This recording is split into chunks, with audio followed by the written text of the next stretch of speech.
এই প্রচুর গরমেও সকাল থেকে রাত পর্যন্ত হাসি মুখে কাজ করতে শুধু নারীরাই পারে, তাই না বলো বন্ধুরা? শুভ দুপুর বন্ধুরা, আশা করি সকলে খুব খুব ভালো আছো। আমরাও বেশ ভালোই আছি। আজ গরমটা কিন্তু প্রচুর পড়েছে, তাই না বলো?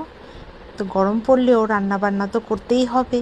তো আজকে আমার দুপুরের লাঞ্চে কী আছে সেটাই তোমাদের সাথে শেয়ার করছি। আছে গরম গরম সাদা ভাত, তার সাথে করলাম উচ্ছে আলু ভাজা, এদিকে করেছি একটু মুসুর ডাল পেঁয়াজ সোমবার দিয়ে, আর এদিকে লতি আর শুটকি সিদ্ধ করে রাখছি।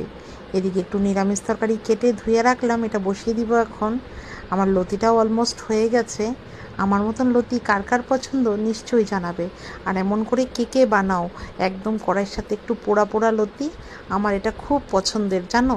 তার জন্য আমি এমন করেই রান্না করি।